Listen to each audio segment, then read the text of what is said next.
किसी शहर के रेलवे स्टेशन पर एक भिखारी रहता था। वह वहां आने जाने वाली रेलगाड़ियों में बैठे यात्रियों से भीख मांगकर अपना पेट भरता था। एक दिन जब वह भीख मांग रहा था तो सूट बूट पहने एक लंबा सा व्यक्ति उसे दिखा। उसने सोचा कि यह व्यक्ति बहुत अमीर लगता है, इससे भीख मांगने पर यह मुझे जरूर अच्छे पैसे देगा। वह उस लंबे व्यक्ति से भीख मांगने लगा।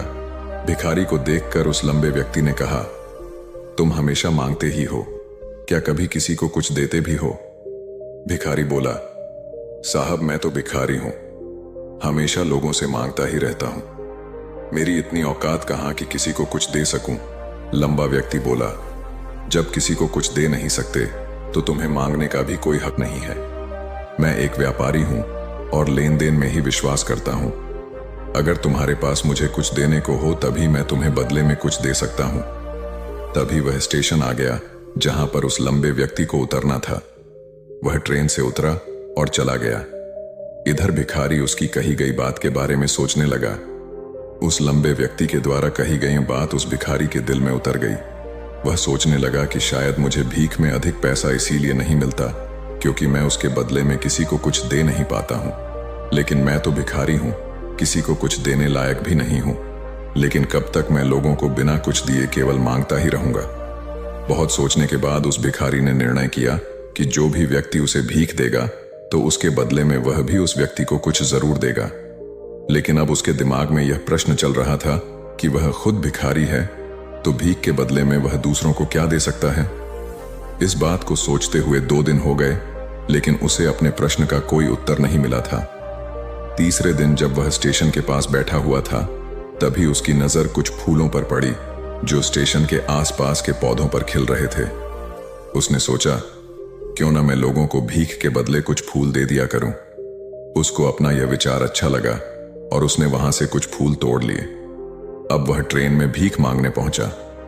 अब जब भी कोई उसे भीख देता तो उसके बदले में वह भीख देने वाले को कुछ फूल दे देता। उन फूलों को लोग खुश होकर अपने पास रख लेते थे। अब भिखारी रोज फूल तोड़ता और भीख के बदले में उन फूलों को लोगों में बांट देता था। कुछ ही दिनों में उसने महसूस किया कि अब उसे बहुत अधिक लोग भीख देने लगे हैं। वह स्टेशन के पास के सभी फूलों को तोड़ लाता था। जब तक उसके पास फूल रहते थे तब तक उसे बहुत से लोग भीख देते थे।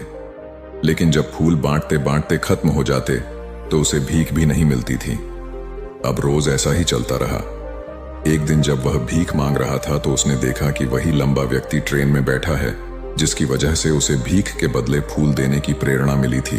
वह तुरंत उस व्यक्ति के पास पहुंच गया और भीख मांगते हुए बोला, आज मेरे पास आपको देने के लिए कुछ फूल हैं। आप मुझे भीख दीजिए तो बदले में मैं आपको कुछ फूल दूंगा। उस लंबे व्यक्ति ने उसे भीख के रूप में कुछ पैसे दे दिए और भिखारी ने कुछ फूल उसे दे दिए। उस लंबे व्यक्ति को यह बात बहुत पसंद आई। वह बोला, वाह क्या बात है, आज तुम भी मेरी तरह एक व्यापारी बन गए हो। इतना कहकर फूल लेकर वह लंबा व्यक्ति अपने स्टेशन पर उतर गया। लेकिन उस लंबे व्यक्ति द्वारा कही गई बात एक बार फिर से उस भिखारी के दिल में उतर गई। वह बार बार उस लंबे व्यक्ति के द्वारा कही गई लाइन के बारे में सोचने लगा और बहुत खुश होने लगा। उसकी आंखें अब चमकने लगीं। उसे लगने लगा कि अब उसके हाथ सफलता की वह चाबी लग गई है जिसके द्वारा वह अपने जीवन को बदल सकता है। वह तुरंत ट्रेन से नीचे उतरा और उत्साहित होकर बहुत तेज आवाज में ऊपर आसमान की तरफ देखकर बोला, मैं भिखारी नहीं हूं, मैं तो एक व्यापारी हूं। मैं भी उस लंबे व्यक्ति जैसा बन सकता हूं, मैं भी अमीर बन सकता हूं। लोगों ने उसे देखा तो सोचा कि शायद यह भिखारी पागल हो गया है और अगले दिन से वह भिखारी उस स्टेशन पर फिर कभी नहीं दिखा। लेकिन 6 महीने बाद इसी स्टेशन पर 2 व्यक्ति सूट बूट पहने हुए यात्रा कर रहे थे। दोनों ने एक दूसरे को देखा तो उनमें से एक ने दूसरे से हाथ मिलाया और कहा, क्या आपने मुझे पहचाना? दूसरा व्यक्ति बोला, नहीं, क्योंकि मेरे हिसाब से हम लोग पहली बार मिल रहे हैं। पहला व्यक्ति बोला, नहीं, आप याद कीजिए, हम पहली बार नहीं बल्कि तीसरी बार मिल रहे हैं। दूसरा व्यक्ति बोला, मुझे याद नहीं, वैसे हम पहले 2 बार कब मिले थे? अब पहला व्यक्ति मुस्कुराया और बोला, हम पहले भी 2 बार इसी ट्रेन में मिले थे। मैं वही भिखारी हूं जिसको आपने पहली मुलाकात में बताया कि मुझे जीवन में क्या करना चाहिए और दूसरी मुलाकात में बताया कि मैं वास्तव में कौन हूं। दूसरा व्यक्ति मुस्कुराया और अचंभित होते हुए बोला, ओह, याद आया, तुम वही भिखारी हो जिसे मैंने एक बार भीख देने से मना कर दिया था और दूसरी बार मैंने तुमसे कुछ फूल खरीदे थे। लेकिन आज तुम ये सूट बूट में कहां जा रहे हो और आजकल क्या कर रहे हो? तब पहला व्यक्ति बोला, हाँ, मैं वही भिखारी हूं, लेकिन आज मैं फूलों का एक बहुत बड़ा व्यापारी हूं और इसी व्यापार के काम से ही दूसरे शहर जा रहा हूं।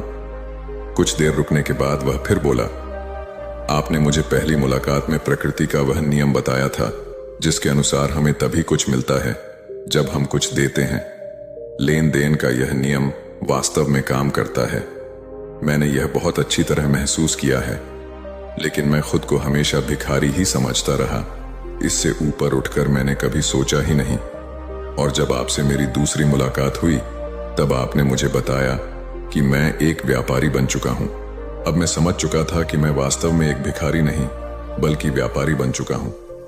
मैंने समझ लिया था कि लोग मुझे इतनी भीख क्यों दे रहे हैं, क्योंकि वह मुझे भीख नहीं दे रहे थे बल्कि उन फूलों का मूल्य चुका रहे थे। सभी लोग मेरे फूल खरीद रहे थे क्योंकि इससे सस्ते फूल उन्हें कहां मिलते। मैं लोगों की नजरों में एक छोटा व्यापारी था, लेकिन मैं अपनी नजरों में एक भिखारी ही था। आपके बताने पर मुझे समझ आ गया कि मैं एक छोटा व्यापारी हूं।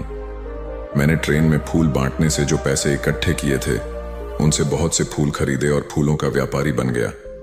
यहाँ के लोगों को फूल बहुत पसंद हैं और उनकी इसी पसंद ने मुझे आज फूलों का एक बहुत बड़ा व्यापारी बना दिया। दोनों व्यापारी अब खुश थे और स्टेशन आने पर साथ उतरे और अपने अपने व्यापार की बात करते हुए आगे बढ़ गए। दोस्तों, इस कहानी से हमें बहुत कुछ सीखने को मिलता है। कहानी में लंबा व्यापारी गिव एंड टेक के रूल को बहुत अच्छी तरह जानता था। दुनिया के सभी बड़े व्यापारी इसी लाइफ रूल का यूज करके बड़े व्यापारी बन पाए हैं। इस फॉर्मूले को उसने भिखारी को भी बताया। भिखारी ने इस नेचुरल रूल को अपना लिया और इसका असर उसके जीवन में साफ दिखाई भी देने लगा। वह जान चुका था कि उसे क्या करना चाहिए, लेकिन अपनी छोटी सोच के कारण वह खुद को भिखारी मानता रहा। वह स्वयं को ही नहीं पहचान पाया। वह अपने आत्मसम्मान को नहीं जगा पाया, जिसकी वजह से वह अपनी थिंकिंग भी नहीं बदल पाया। यह कहानी हमें बताती है कि हम यदि अपनी सोच बदल लें तो उससे कुछ भी हासिल किया जा सकता है। यदि हम खुद को छोटा समझते रहेंगे तो हम हमेशा छोटे ही बने रहेंगे।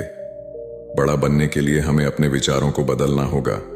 हमें खुद के बारे में बड़ा सोचना होगा, तभी हम बड़े बन पाएंगे।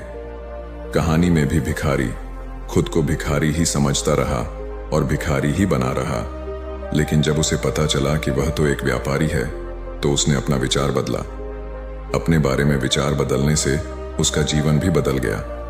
उस लंबे व्यक्ति ने तो केवल उसका आत्मसम्मान जगा दिया था और वह इसी कारण आज भिखारी से एक बहुत बड़ा व्यापारी बन पाया था।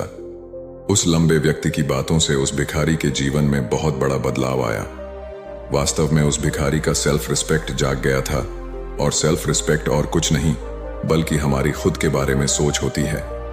आप भी प्रकृति के इस नियम को सीखिए, अपना आत्मसम्मान को जागृत कीजिए, अपनी सोच को बदलिए और उसे बहुत बड़ा बनाइए। ऐसा करके तो देखिए, आप पाएंगे कि आपका जीवन बदल चुका है तथा आप एक पहाड़ पर सबसे ऊपर खड़े हैं और पहाड़ का नाम है सफलता। दोस्तों, आज की यह मोटिवेशनल वीडियो आपको कैसी लगी कमेंट में जरूर बताएं और अपने दोस्तों के साथ शेयर जरूर करें। धन्यवाद।